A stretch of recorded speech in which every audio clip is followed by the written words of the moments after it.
I worked the night shift at a diner in downtown, and that night seemed as quiet as any other. Until I got an online delivery order that sent chills down my spine, 10 hamburgers with no sauce, a vanilla milkshake, and right there in the customer's instructions, the weirdest line, "Please use raw meat." I just stared at the screen for a good few seconds, trying to figure out what the hell was going on. I thought about calling to confirm, but exhaustion got the better of me, and I just wanted to finish my shift. Still, I couldn't shake it off. It felt wrong, so wrong. When the guy showed up to pick up the order, I knew for sure something was off. He walked into the restaurant covered in dirt, like he'd just dug a hole or something. I stood frozen behind the counter, trying to play it cool while handing him the bags. The worst part was when he looked me straight in the eyes and whispered, almost like he was talking to himself, "This is the perfect bait." His voice was so cold, so empty, that a shiver ran up my spine. I couldn't say anything, just watched him walk out the door, carrying the bags like they were precious cargo. After he left, I just stood there, trying to process what had happened. I tried convincing myself it was just some weird customer, maybe some nut job with a strange diet or something. But that line wouldn't leave my head, "This is the perfect bait." Bait? For what? My stomach started churning as I imagined horrifying possibilities. That's when I decided to check the restaurant's security cameras to see if I could spot his car. But when I reviewed the footage, all I saw was him getting into an old, rusty van, no front license plate. That detail made me even more uneasy. I tried to get back to work, but my mind wouldn't stop racing. Before I knew it, I was at home watching the late-night news before bed, and that's when my blood ran cold. They were talking about a string of murders that had been happening across the city over the past few weeks. What made me lose my breath was the description of the crimes, mutilated bodies being used as bait to lure new victims. And the worst part? All the crime scenes had packaging from our diner scattered around. Packaging identical to what I just handed over that night. My hands started shaking as I tried to piece everything together. I couldn't sleep that night. Every time I closed my eyes, I saw that dirt-covered face and heard that voice whispering, "Perfect bait." I kept wondering if I'd just unwittingly become part of something much bigger than I realized. The next day, I called my boss and told him everything, but he just laughed and said it was all in my head. He said weird customers come in all the time and not to worry about it. But how could I not worry? I knew what I'd seen on the news, I knew about the packages found near the bodies. It was too much of a coincidence to ignore, and it was eating me alive. I decided to take matters into my own hands. When I went back to work the next night, I scoured all the old orders, looking for anything suspicious. It didn't take long to find more bizarre requests, large amounts of raw meat, strange instructions, vague addresses. One in particular caught my attention, a request almost identical to the one from that night, placed 2 weeks earlier, delivered to a remote area on the outskirts of town. I researched the location and discovered it was exactly where the last body had been found. My head was spinning, and I knew I had to tell someone, but who would believe me? I decided to go to the police. I didn't have much to show them besides my suspicions and the order records, but I figured they might investigate further. When I got there, I explained everything to the officer on duty, from the dirt-covered customer to the packaging found near the bodies. He listened with a skeptical look, jotting down a few notes, but I could tell he thought I was overreacting. In the end, he said he'd pass the information along to the team handling the case, but he couldn't promise anything. I left with a heavy weight in my chest, unsure if I'd done the right thing or if I just looked like a crazy person. That same night, I had the terrifying feeling I was being watched. When I left the station, I noticed a black car parked across the street. I didn't think much of it at first, but when I got home, there it was again, farther away this time, with its headlights off. My hands started sweating as I tried to convince myself it was paranoia.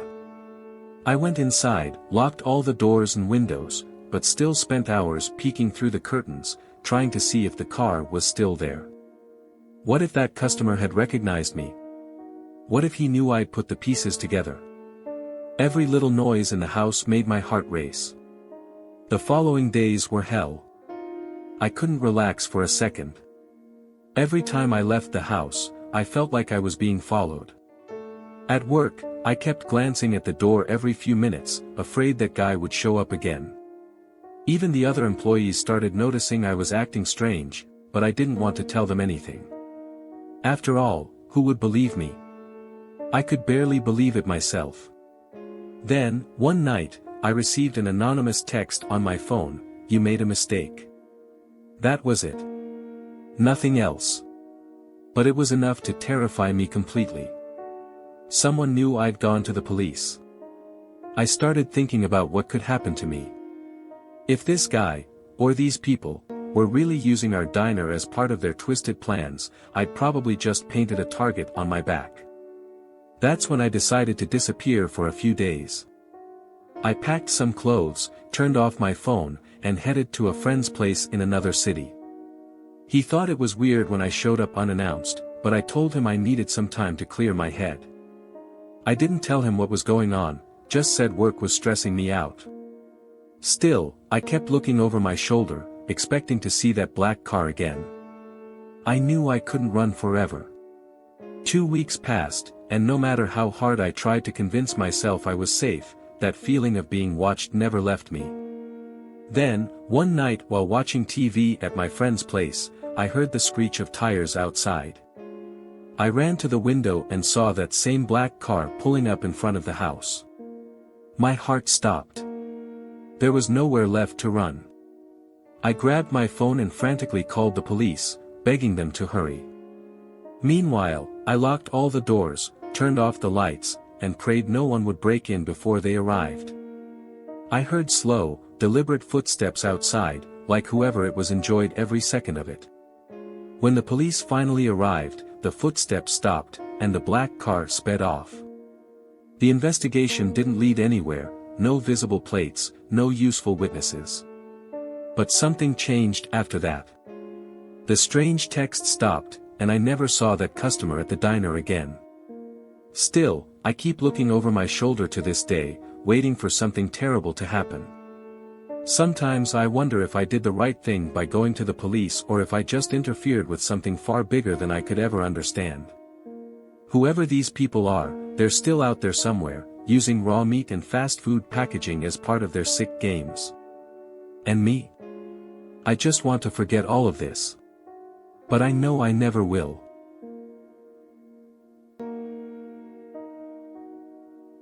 Working the night shift was always kind of monotonous, so we tried to have fun however we could.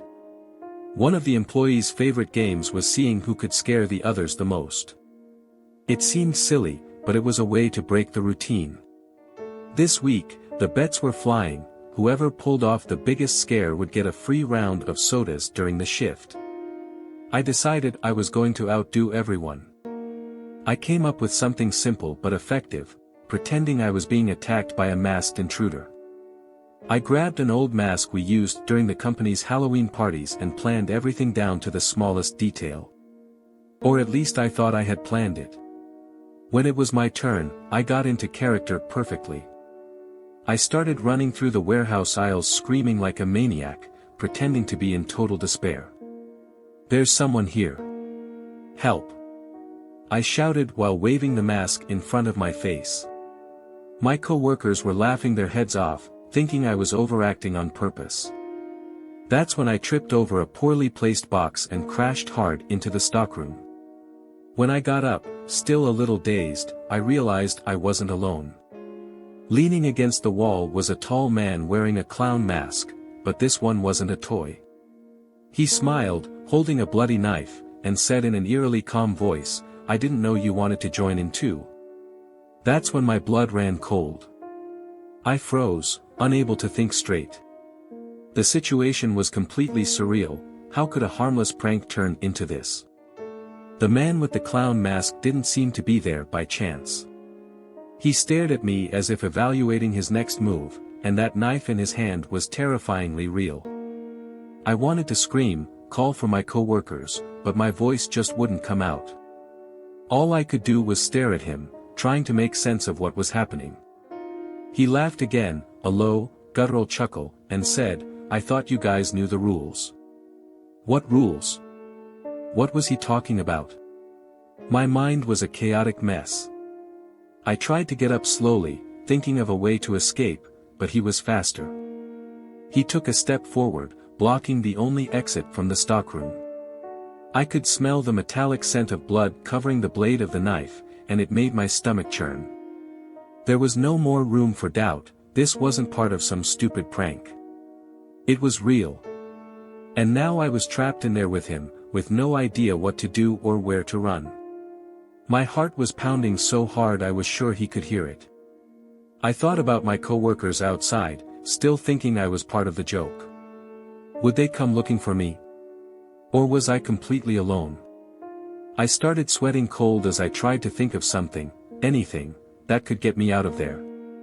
The man with the clown mask didn't say anything else, just stood there watching me like I was a cornered animal. He seemed to be enjoying my panic, which made me even more terrified. My mind raced wildly, trying to remember where we'd left our phones, was any of them nearby? But then I realized mine was in the main room, along with everyone else's. I was completely unarmed and out of options. He tilted his head to the side, as if studying my reaction, and said, "You should have picked a different game." That line hit me like a punch to the gut. Game? What was he talking about? All I could think was that this had something to do with the idiotic prank we'd started.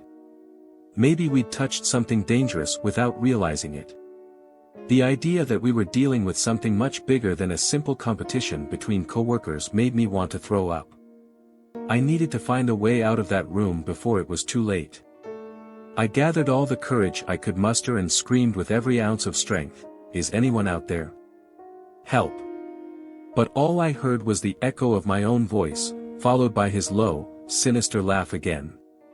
That laugh echoed through the room as if mocking me.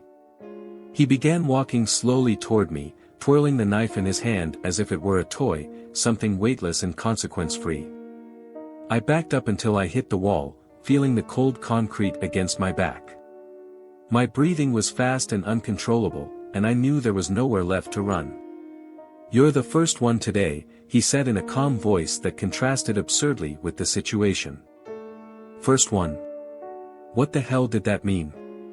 My brain struggled to process his words while my body trembled with fear. Was he planning to do something to me and then go after the others? That's when I realized I had to fight, I had no other choice. When he took another step forward, I grabbed the first thing I found beside me, an old toolbox. I threw it with all the strength I could gather, aiming right at him. The box hit his shoulder and made him stumble for a second, just enough time for me to lunge toward the door. I ran like I'd never run before, tripping over my own feet and knocking over shelves along the way. I heard shouts behind me, he was furious now. I reached the main door and started pounding on it frantically, screaming for the rest of the team. Someone finally opened it, but when I turned to point at the man, he was already gone. My coworkers looked at me like I'd lost my mind. I stammered, trying to explain what had happened, but all I could say was, "There's a man with a clown mask inside." They rolled their eyes, thinking it was still part of the prank.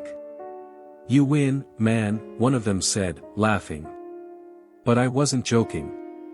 We ran back to the stockroom, and when we got there, no one was there, no sign of the man or the bloody knife. At first, I thought maybe I'd imagined it all, but then I noticed something on the floor, a single drop of fresh blood.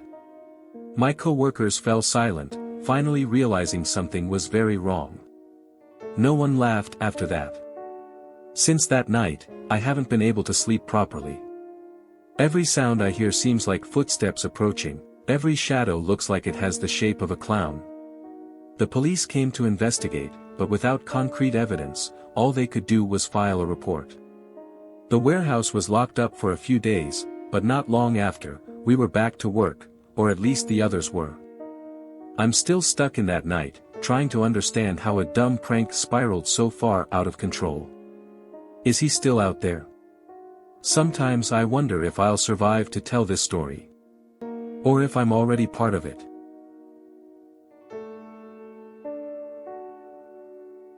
I was finishing up cleaning the fryers at the end of my shift, something we always leave for the last few hours because it's the most boring part of the job.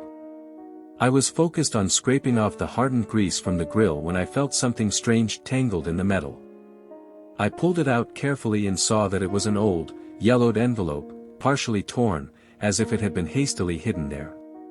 Curious, I opened it, thinking it might be some kind of old restaurant document, but what I found inside sent a chill down my spine. They were photos of people, several of them, all with expressions of pure terror frozen on their faces. And some of these people I recognized, they were employees who had vanished over the years without a trace. The note on the last photo is what really chilled me to the bone. Handwritten in shaky, uneven handwriting, it said, "They always start with the night shift." My heart started racing as I tried to make sense of what it meant. No one had ever mentioned disappearances at the company, but now, looking at those photos, everything clicked. Employees who had simply left or quit without notice, as management always claimed. I grabbed my phone and immediately called the police, explaining everything I'd found. The operator on the other end sounded confused and said there were no official records of disappearances linked to the location. When he asked if I could bring the photos to the station, I knew I had to go back into the kitchen to retrieve them. But when I got there, my blood ran cold again. When I returned to the kitchen, something felt different. At first, I thought it was just my imagination. The place was eerily quiet, even though other employees were working the night shift. But then I saw it, fresh drops of blood slowly dripping from the door of the industrial refrigerator. My stomach churned as I approached, trying to convince myself there had to be some logical explanation. Maybe someone had cut their hand and stored something inside. But when I opened the fridge, there was nothing except the usual frozen food. The shelves were intact, except for a small, glistening red puddle in the bottom corner that seemed to glow under the fluorescent lights. I called over one of my coworkers to see if he could make sense of what was going on, but he just shrugged, saying it was probably some old residue or poorly wrapped meat. But I knew it wasn't that. The blood was fresh, it was still slowly trickling down the side of the door. I grabbed the photos again and stared at them, trying to find a pattern or answer. All those people had worked the night shift. All of them had disappeared without a trace. And now, I was starting to feel like something was very wrong in that place. It wasn't paranoia, it was survival instinct screaming inside me. I stuffed the photos back into the envelope, trembling so hard I could barely fold the edges. I decided I wasn't staying there another minute. I needed to get out of that restaurant before something even worse happened. But when I turned to grab my backpack from the employee locker, I noticed the back door, which was always locked during the night shift, was slightly ajar. A cold breeze blew through the gap, swaying the fluorescent lights above me. No one else seemed to notice it. My coworkers continued working as if nothing was out of the ordinary. I called one of them over and pointed to the door, but he just shrugged and said, "Must have been the maintenance guy." That response made things even worse. There was no maintenance worker scheduled to come in that night. I knew that because I'd checked the schedule earlier. My mind began racing in 1,000 directions as I tried to decide what to do. If I left through the front door, I might draw too much attention, or worse, something might be waiting for me outside. But if I stayed, there was a real chance something would happen to me, just like it did to the others in the photos. That's when I heard slow, heavy footsteps coming from the back hallway. Each step echoed through the silence of the kitchen, as if deliberately approaching. The footsteps sounded like they belonged to someone in no hurry. Each sound reverberated through the room, making the floor tremble slightly under my feet. I tried to convince myself it was just one of the employees coming back from the stockroom, but deep down, I knew it wasn't. No one else seemed to hear, or maybe no one wanted to hear. My coworker kept washing dishes as if nothing was happening, and that only heightened my panic. When the footsteps finally stopped, a shadow appeared at the edge of the hallway, cast by the dim light of the kitchen. I couldn't see who, or what, was there, but the silhouette was tall and irregular, as if it wasn't entirely human. My entire body froze as I tried to decide whether to scream for help or run. That's when I heard a low, dragging voice coming from the direction of the shadow. "You found something you shouldn't have." The voice didn't sound like anyone I knew. It was metallic, distorted, as if echoing from far away. My legs locked up, but my mind screamed at me to move. I clutched the envelope with the photos and the note against my chest, as if it could somehow protect me. That's when I realized the sound of blood dripping from the fridge had stopped. An absolute silence filled the space, except for the heavy breathing now coming from the hallway. I knew I had to act fast, before it was too late. Without thinking twice, I bolted toward the front door, ignoring my coworkers' shouts of, "Hey, where are you going?" The envelope was damp in my sweaty hands, but I held onto it with all my strength. When I pushed the door, it didn't open right away. It felt like it was locked from the inside. Panic set in as I frantically twisted the handle, hearing the footsteps in the hallway grow closer. Finally, the door gave way, and I ran out into the empty parking lot, not daring to look back. My car was a few meters away, but it felt like an endless marathon. As I ran, I felt something strange in the air, as if I were being watched by something invisible. I reached my car and jumped in quickly, locking the doors before I even put the key in the ignition. I glanced in the rearview mirror, half expecting that shadow to appear at any moment. But nothing happened. The parking lot remained empty, eerily quiet. I started the engine and sped away like a madman, refusing to look in the rearview mirror again. Now, I'm at home, trying to figure out what the hell just happened. Those photos are still with me, and I don't know what to do with them. The police said there's no record of disappearances, but I saw the blood, heard the footsteps, and felt real fear. Whatever is going on at that restaurant, I know I can't go back. And now, all I can think about is, will they start with me?